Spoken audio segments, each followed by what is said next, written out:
অনুমান ও কুধারণা থেকে বিরত থাকো, কেননা অনুমান হলো বড় মিথ্যে কথা। অভাব যখন দরজায় এসে দাঁড়ায়, ভালোবাসা তখন জ্বালানা দিয়ে পালায়। অনেক কিছু ফিরে আসে, ফিরিয়ে আনা যায়, কিন্তু সময়কে ফিরিয়ে আনা যায় না। মানুষ প্রতিষ্ঠিত হওয়ার পরে যেই ব্যবহারটা করে, সেটাই হলো আসল চরিত্র। অসৎ আনন্দের চেয়ে পবিত্র বেদনাও অনেক ভালো। অসহায়কে অবজ্ঞা করা উচিত নয়, কারণ মানুষ মাত্রই জীবনে কোনো না কোনো সময় অসহায়তার শিকার হবে। শক্তিশালী সে যে রাগের সময় নিজেকে নিয়ন্ত্রণ রাখতে পারে। দেশে জনসংখ্যা বাড়লেও বাড়েনি মানুষ, বেড়েছে মানুষ রূপী মুখোশ। কিছু কিছু মানুষ সত্যি খুব অসহায়। তাদের ভালো লাগা, মন্দ লাগা, ব্যথা বেদনাগুলো বলার মতো কেউ থাকে না। তাদের কিছু অব্যক্ত কথা মনের গভীরেই রয়ে যায়। আর কিছু কিছু স্মৃতি একসময় পরিণত হয় দীর্ঘশ্বাসে। আমার বন্ধুর জন্য সবচেয়ে বেশি যা করতে পারি তা হলো শুধু বন্ধু হয়ে থাকা। তাকে দেওয়ার মতো কোনো সম্পদ আমার নেই। সে যদি জানে যে আমি তাকে ভালোবেসেই সুখী, সে আর কোনো পুরস্কার চাইবে না। এক্ষেত্রে বন্ধু কি স্বর্গীয় নয়? কাউকে সারা জীবন কাছে পেতে চাও? তাহলে প্রেম নয়, বন্ধুত্ব দিয়ে আগলে রাখো।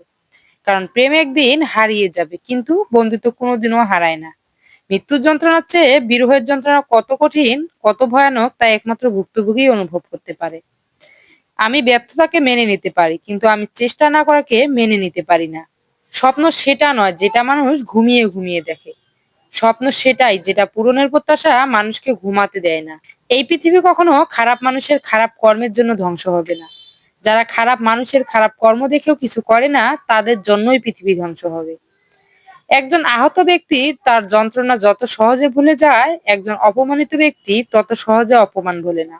একজন ঘুমন্ত মানুষ আরেকজন ঘুমন্ত মানুষকে জাগাতে পারে না। একজন বিশ্বস্ত বন্ধু 10,000 আত্মীয়ের সমান।